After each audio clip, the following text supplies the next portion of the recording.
cannot take it. Oh, it's been a few months, hasn't it? Well, I cannot take it anymore. I want to just end my life. Right here, right now. I cannot bear fucking staying with humans. Guess this is it. Huh? Where am I? I killed myself.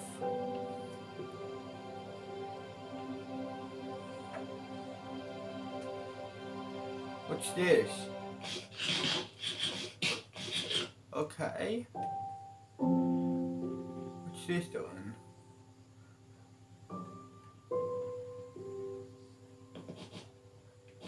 I can't believe it.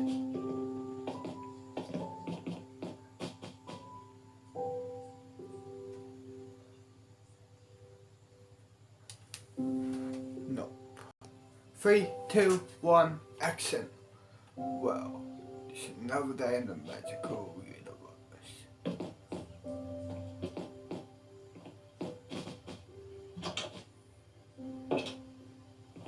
I have this feeling that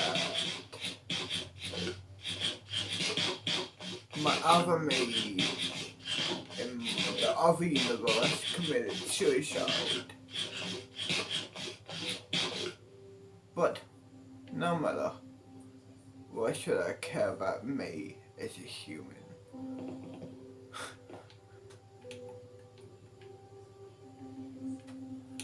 Press play. Hebron. Ice.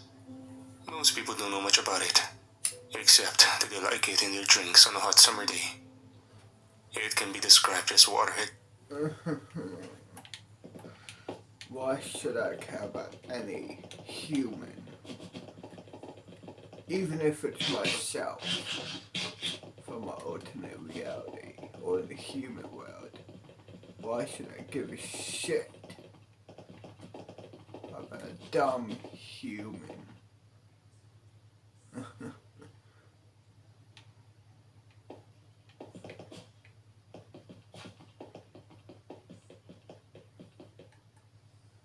I start school.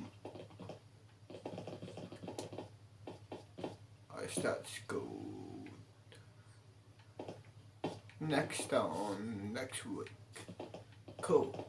It's public holidays in the magical world.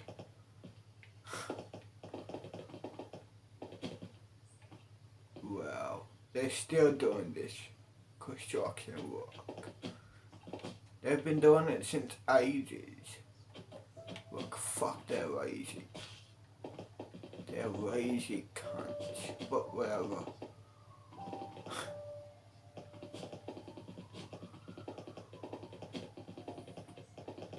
Let's go chill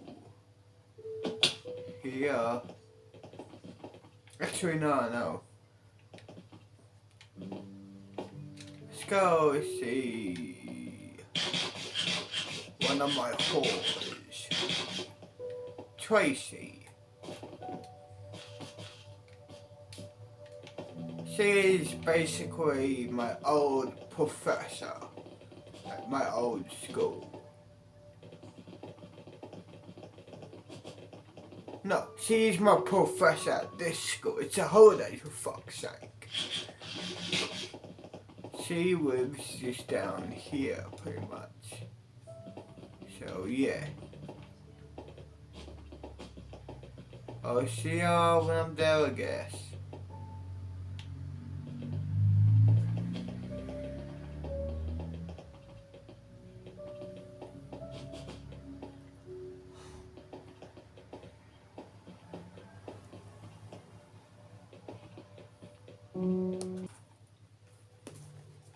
And here we are at her apartment. I already text her, I let her know I'm coming over for a fuck and chill.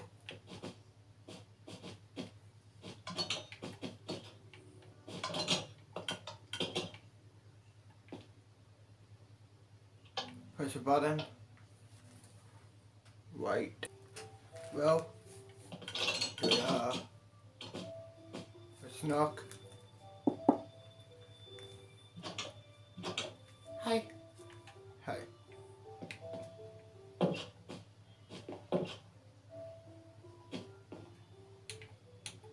Press play.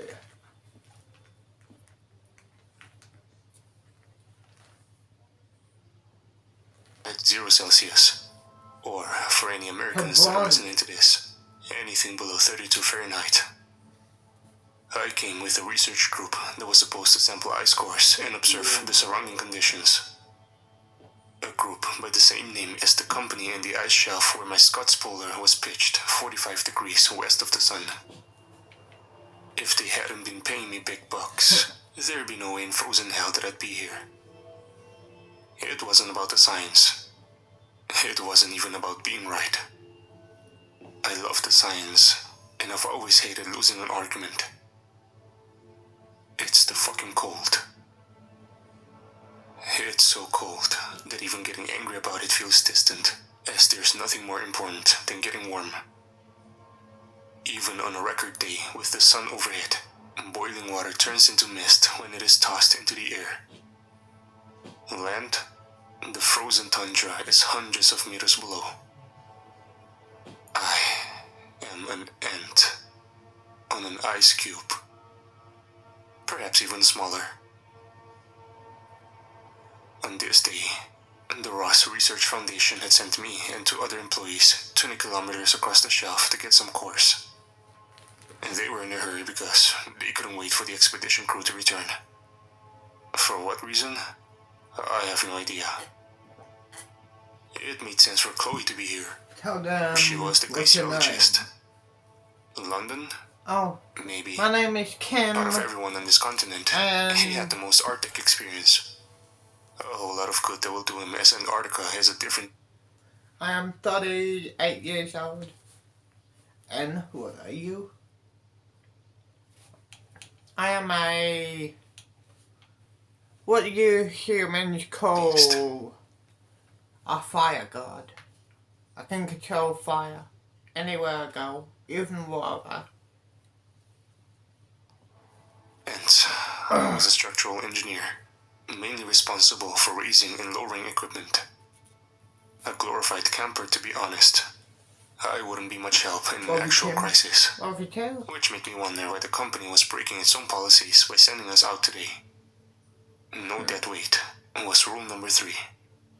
And yet, here we were, a couple of saddlebacks around one horse. This is completely fucked. The cabin rattled into my ear. We shouldn't be here. Chloe shouted at me. 100 meters out, and she held up her hands. We should have waited until Dave and Simon got back. Chloe shook her head.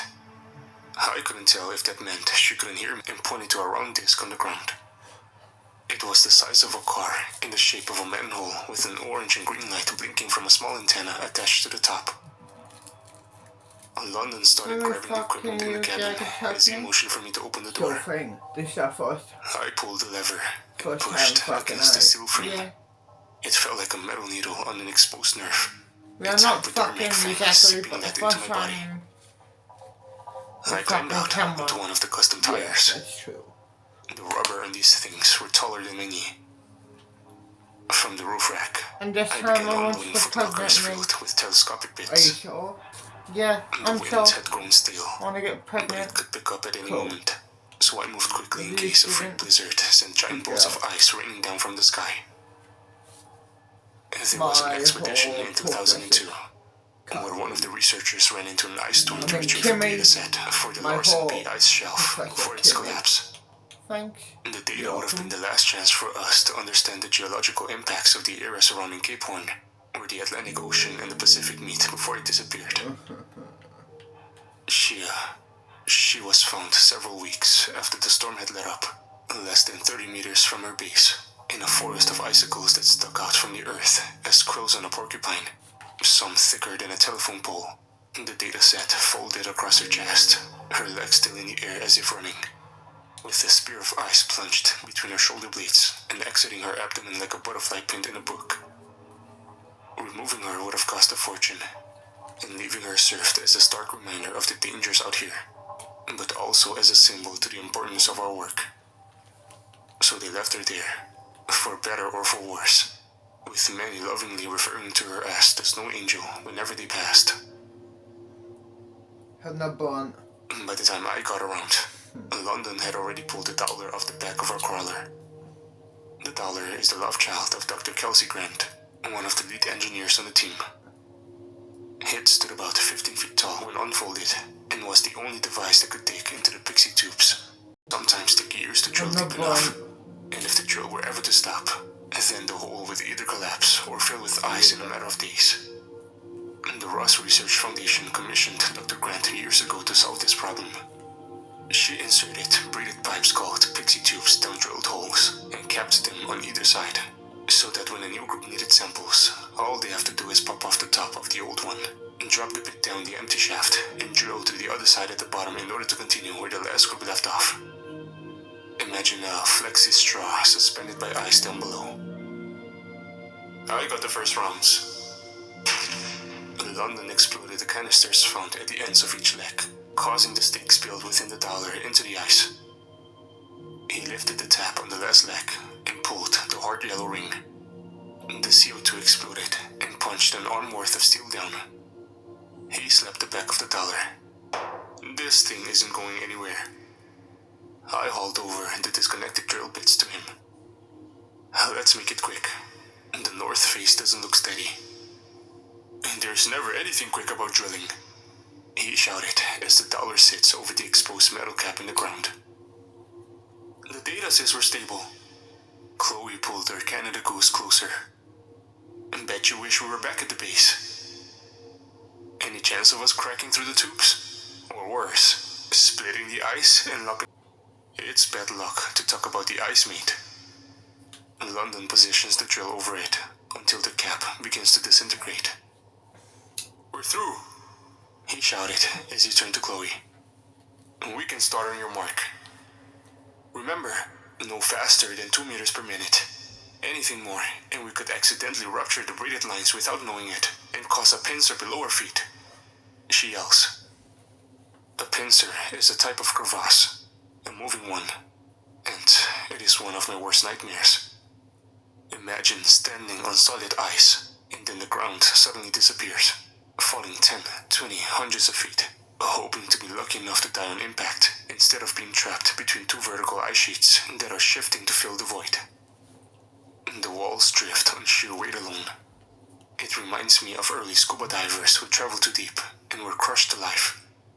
The water pushing in from every side, and the air is squeezed out of their lungs before it all comes rushing back in through their mouths, engorging their bellies full of salt water until their bodies are equalized with the pressure. Who wouldn't want that? London pulled his goggles over his eyes. Chloe's watch beeped as the Dollar screamed its head into the ice. I watched the thing kick back fine grains of ice powder as it broke through the upper membrane that had been trapped inside. Flecks of ice shavings landed everywhere, the kind that was thin enough to melt from what little body heat could be found here. If I didn't know better, I would think that this was the ice's way of protecting itself, fighting against us in order to keep its secrets. See, getting wet out here is a different kind of danger unto itself. Even sweating spelled a certain death wish. I looked up at the sun. It may as well have been a light bulb in the refrigerator. All it did was cause me to squint as I stared into the endless rows of ice ridges in the distance. Nothing could live here. Things could pass by. They could cross. But this was truly the edge of the world. We're past the bottom cap, London shouted, waking me from my daydream. I checked the line feeding through the top of the Dollar. We're still good. Watching it feed up and over, and then down below. Chloe looked up from her laptop and confirmed. The ice is steady. London nodded briefly before grabbing the bars beneath the Dollar lowering stands by 5 feet. The legs collapse around the hole, reminding me of a king crab if it could squat. Pushing through the end cap, I could almost hear it pop as the drill pierced into the ice on the other side. The three of us looked at each other. I didn't know I had been holding my breath until Chloe broke the silence. Here's to going where no one has been, loser, and starts to pull out a tent. It's standard company policy, and a courtesy everyone in the South knows about. The few seconds of warmth here could save a life, even some limbs, as there was nothing else she or I could do except to wait for the debris to clear. London? London? I shouted again as I'm finally able to reel the bits to a halt. I rush forward, but Chloe grabs my arm, parts of the tent still in her hands. The glacier might not be steady, she yells at me. Here! No problem. She tosses me a Kevlar-infused rope as we huddle around the remains of the dollar. In case it opens up, so we don't get separated. I hear a groan as the steel moves. My feet back up instantly, and I almost plow Chloe to the ground. She's grabbing onto my arm, her feet skittering beneath her as we try to get away. I can hear something splintering below. It is a worse sound than any bone that I've ever broken. Almost like someone is chewing on teeth until they crack right into my ear. The two of us scramble away. The dollar collapses another leg. I think I hear someone screaming. I don't know if it's me. But when I look up, I can see a split in the ice. It ran from where the dollar had stood to between my legs. I looked behind me and saw it stretched for over 10 meters before disappearing beneath the snow. I was too terrified to move a muscle. Chloe's hand on my elbow felt the same way. I don't know how long we sat there, petrified. But when the clouds of snow had settled, we could see parts of the dollar still above the surface.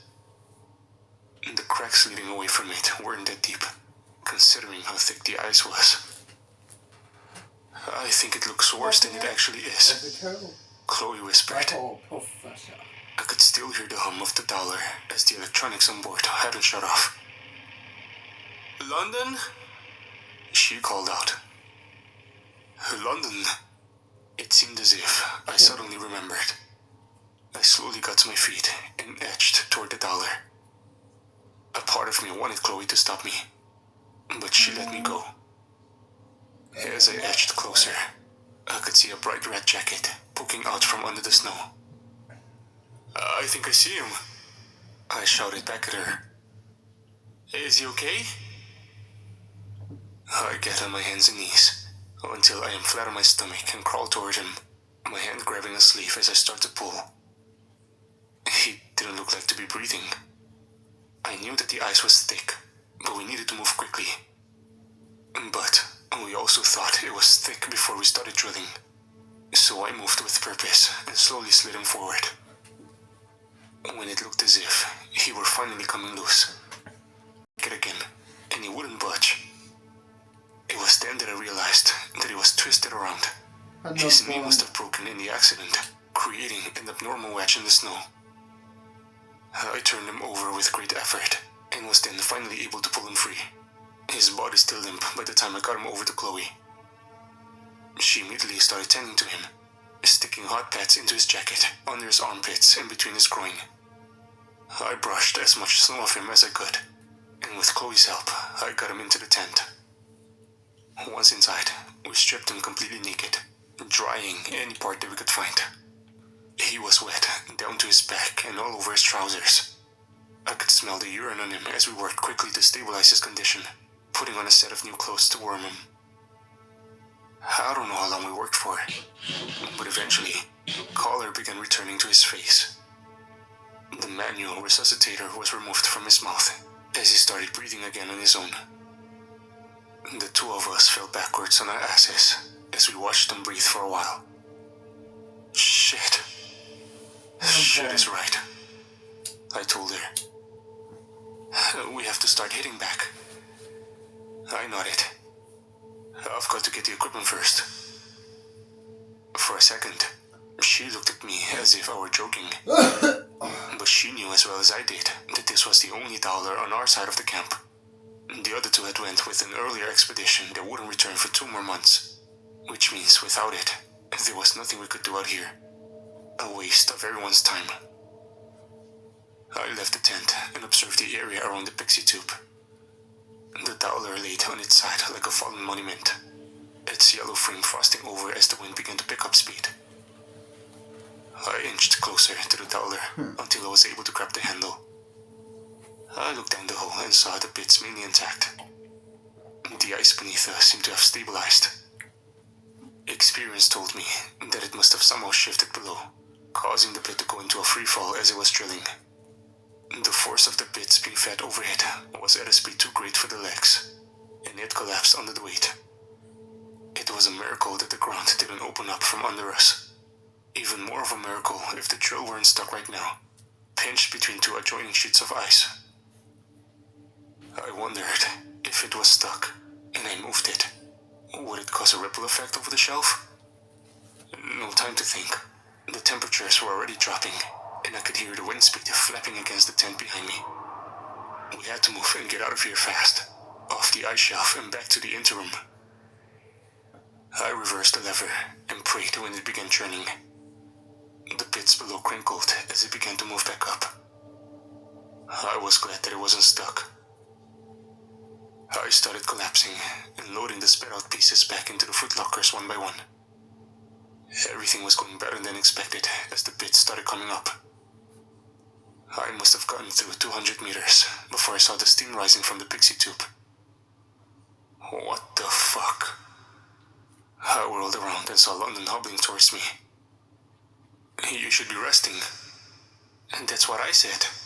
Chloe chimed in from behind him. But he said it's safer and faster if the 3 of us did it together. London nodded. It's procedure. And plus, I'm feeling better. I can't feel better with a broken leg. I looked down at the aluminum cast strapped to his thigh. The painkillers are working now. I can't promise that in another hour. He grabbed one of the bits, staring at the smoke coming up from the hole. And I'd like to be back at camp before then. What do you reckon it is? I asked. The 3 of us looked on.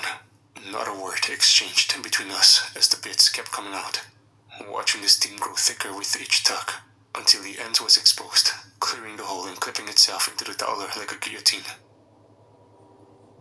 We stood there in silence as our brains tried to make sense of what we were seeing. It's not mine, London said. Chloe crept toward it, the steam still rising upwards.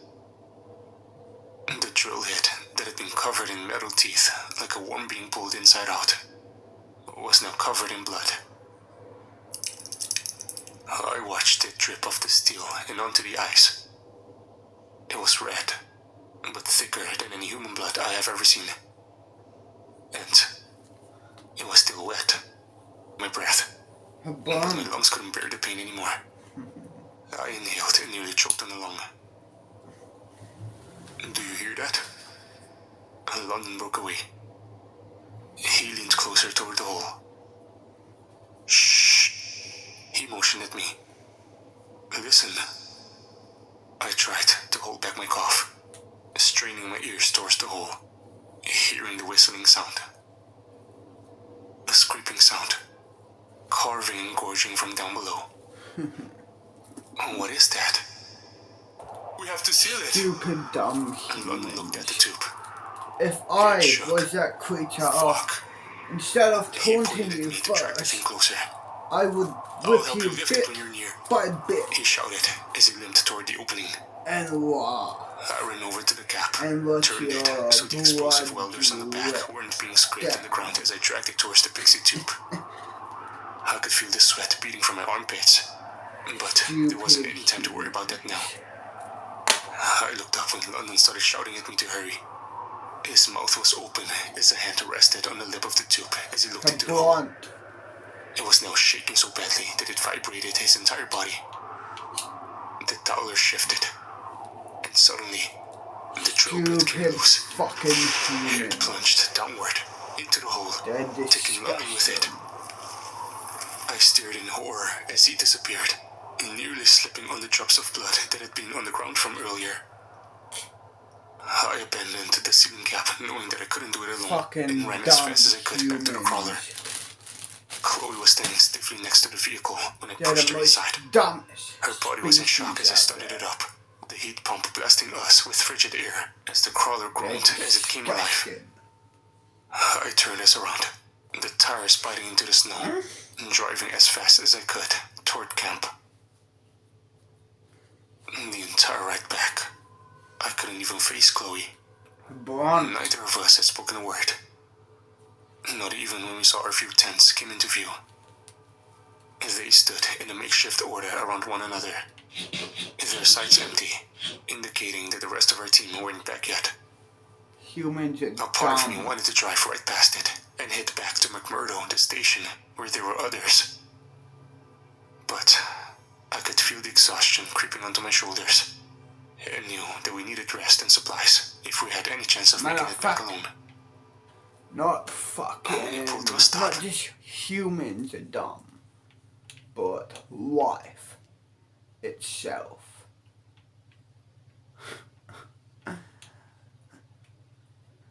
I hate life.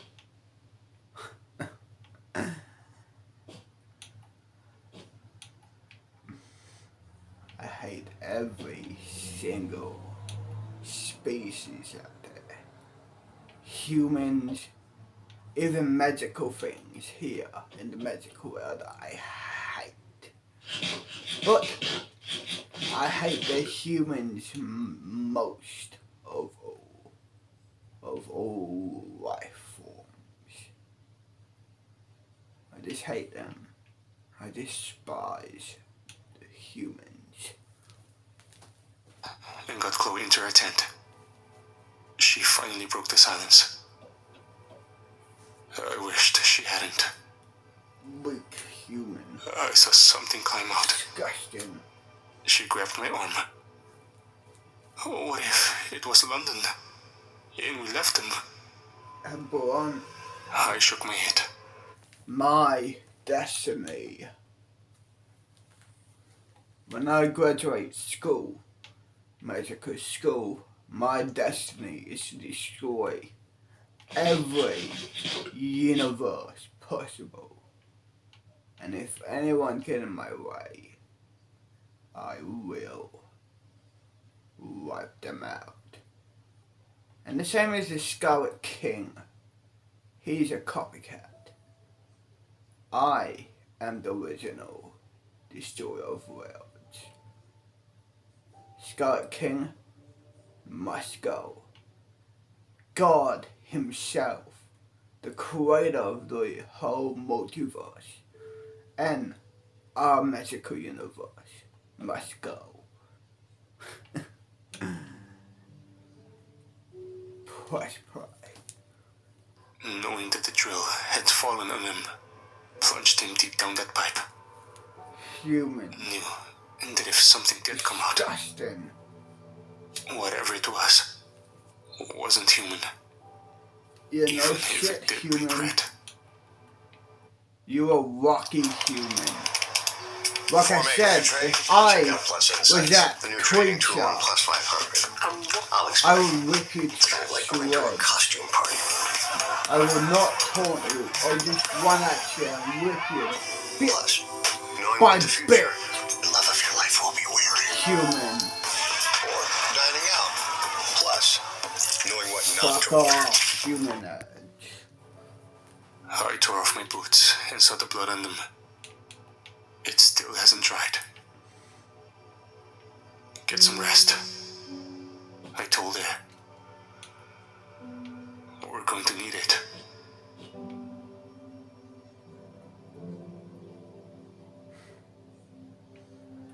Humans.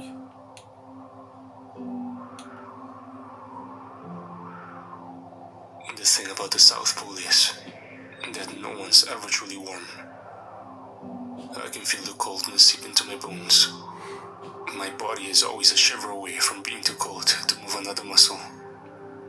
It makes walking difficult, breathing too. The air is thin and ragged on my lungs. Even thinking becomes a harrowing task. And I'll put this down in recording. I don't care if anyone in the future will see it as an admission of guilt, but it was probably why I wasn't thinking clearly after we arrived back at camp. I never should have took the equipment, cutting Chloe off from the rest of the world.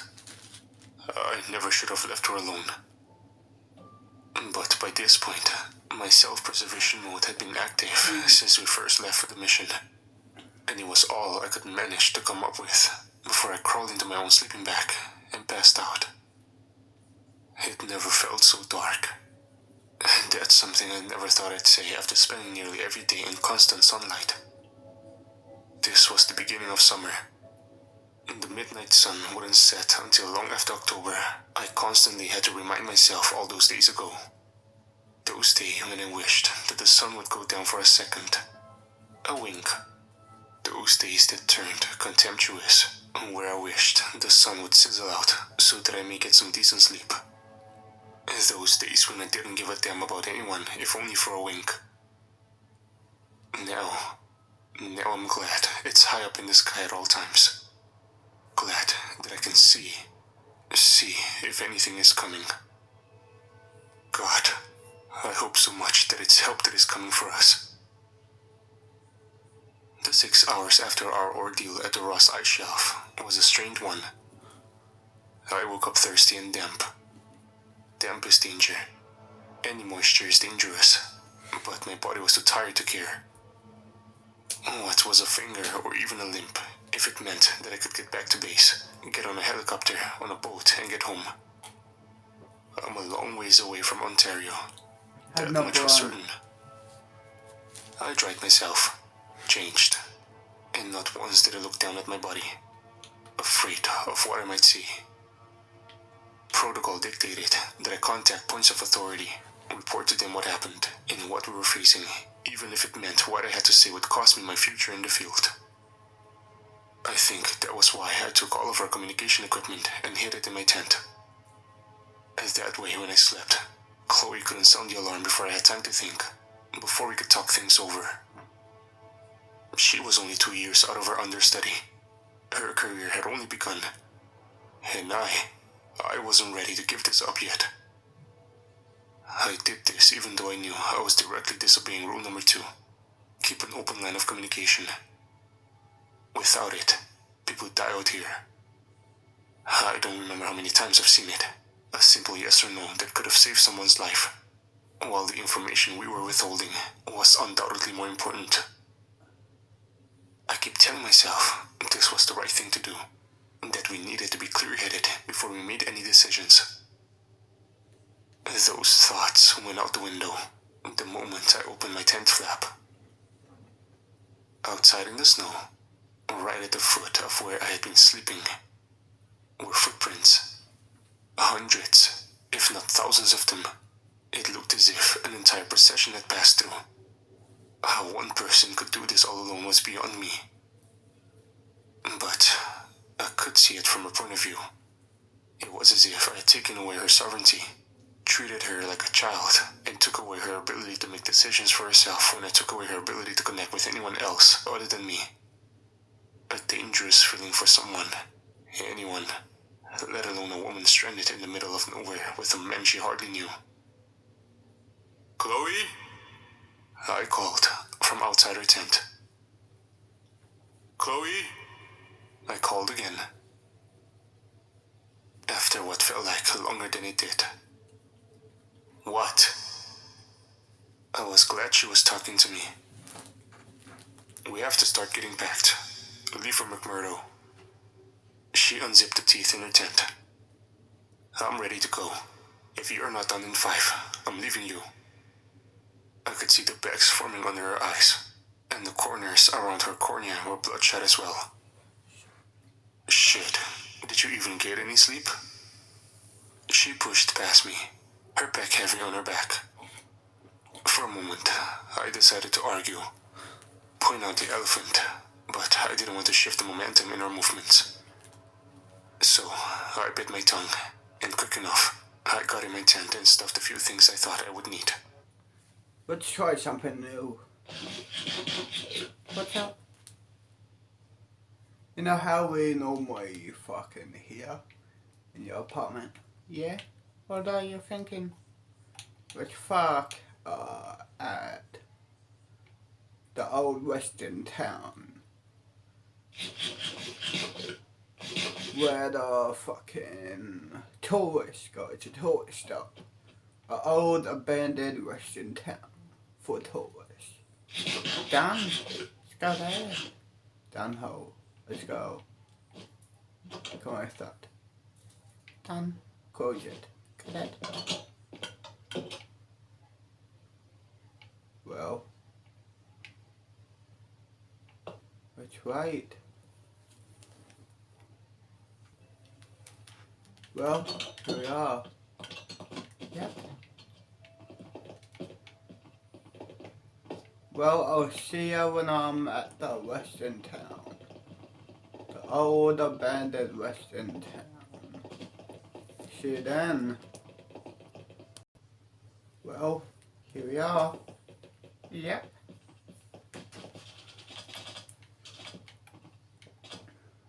Let's go to here. Start.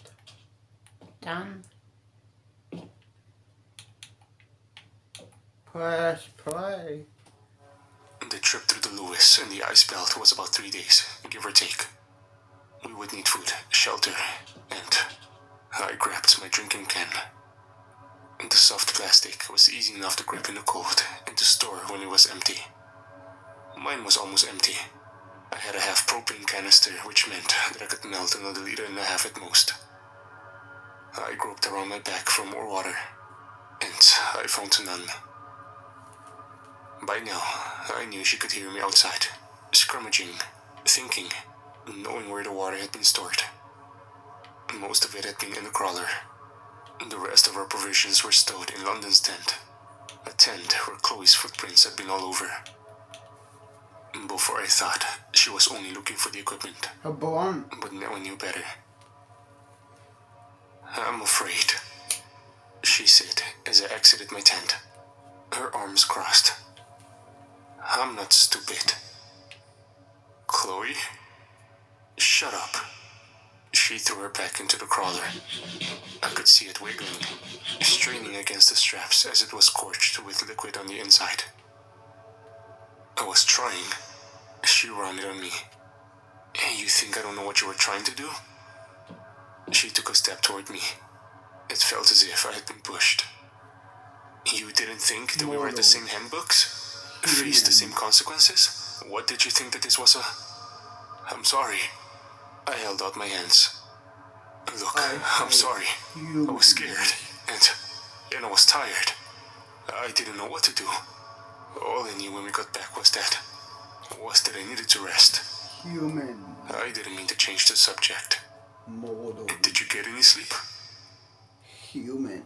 At least now you can tell them back at the station our radio wasn't working. And if they don't believe that, you can tell them how you stopped me from contacting headquarters. Fine. Fine is right. I paused. Should we contact them now? She looked at me.